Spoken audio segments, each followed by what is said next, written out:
Okay. I want to do the jump. I've never done the jump.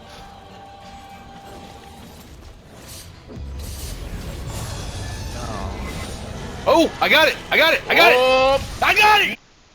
Hey everybody, welcome back to the channel, and here it is. This is probably the flashiest, sexiest, whatever, some people think the most difficult, but really not, longsword helmbreaker you can do in Monster Hunter World Iceborne. Just check it out, it's beautiful, and it's really not that difficult. You just need to know a couple of key components, and you can land this just about every single time, and there's a couple of things you might want to know about it. Here we go. The first step is really easy, but very vital. Make sure you have all your pre-buff routines, or your buffing routines, done before that gate drops. Somebody's going to hold the gate for latent power, you're going to sharpen, you're going to get your max health for peak, you're going to get your evasion mantle on, demon powder, pills, however, seeds, whatever you need to do. Once that gate drops, you cannot do anything. You have to go straight to this spot. There's this little square buckle on the ground where one of the binders go. You want to be just to the right of that, and you'll pull this off every single time. Everyone thinks that clipping that wing in that 4-frame window is the super hard part of this maneuver, but it really isn't. There's nothing else that you can do but hit the wing if you do this correctly. You just need to be moving instantly after the gate drops. You need to have red charge. You can't do a fast enough helmbreaker after EI slash if you don't have red, so that's a must as well. And then you have to foresight the scream. I just want you to take a minute to listen to the actual timing of the scream and the deep bass sound that happens.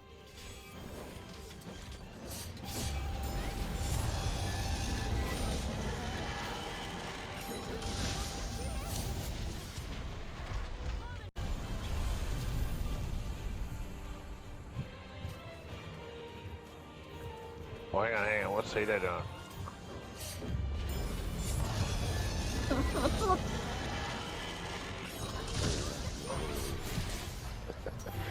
He knew the head was going to break, eh?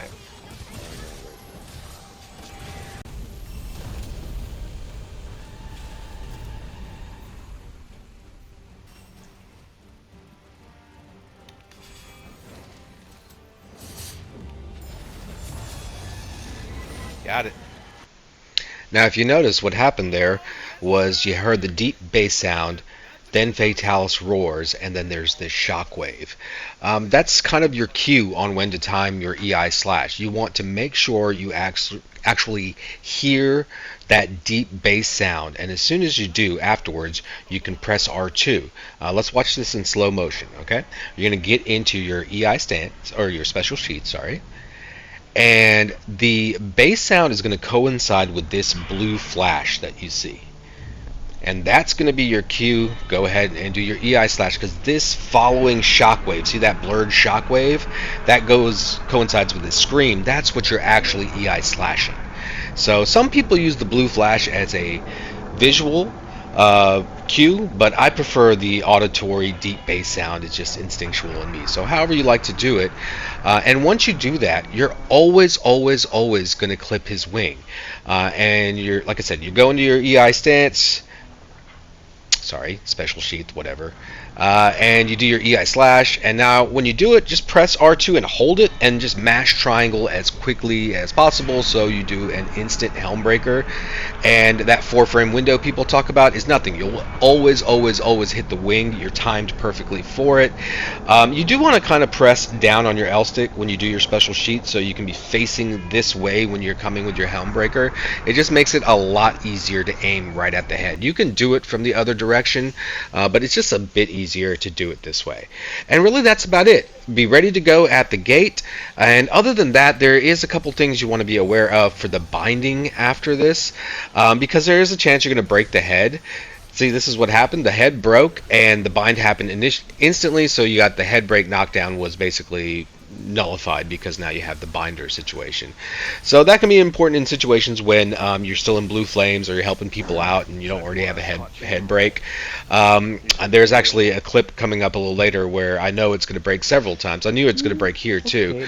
But you know, it just kind of depends on what move he's going to do afterwards. But if everybody stands on that platform like you're going to go for your aerials or something like that, and this isn't optimal, guys, this is flashy.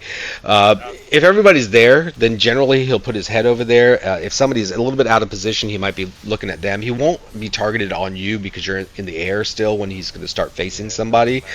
So the best thing to do as the binder, the person in charge of binding, is just to give it a split second after the helmbreakers land to see what happens. Is there a head break? Is there an aerial flinch? Pretty much anything other than a head break you can just go ahead and bind. And if everybody else that's not doing this is still on the platform, his aggro is going to go towards you after the helmbreaker, and you're actually going to get it to land at a pretty decent. It's not going to be absolutely perfect like if you didn't do that, but it's still not a bad option because you get 2 helmbreakers in the process with it. So if you're not, you know, perfect with those aerial maneuvers, it can be really, really good damage for you. Anyways, I'm going to put a bunch of clips for my next video just to show a bunch of helmbreakers that people might be interested in knowing that you can land on Fatalis specifically that you might just not know about. So that's going to be upcoming. Yeah, he's about to die. Let's see if we can get a cinematic finish.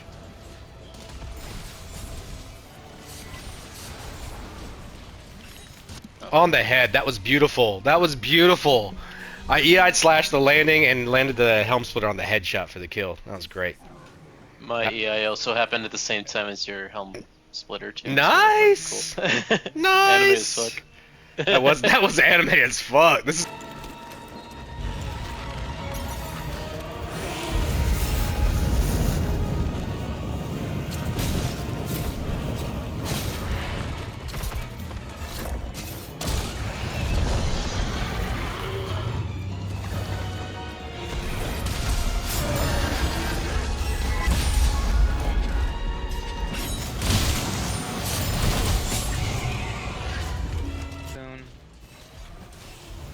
Yeah, it's gonna be fine now. Yeah, it is. Oh, nice, Hito!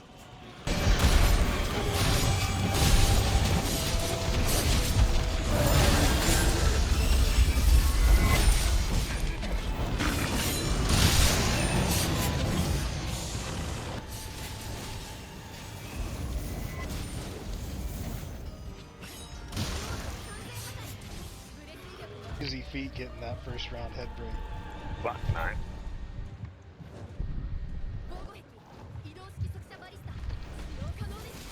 Heading for it nicely here after this. I would suggest he is going to go down. One more.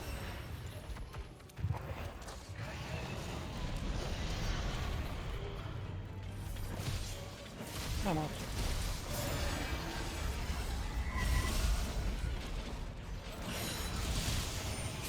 Fuck off!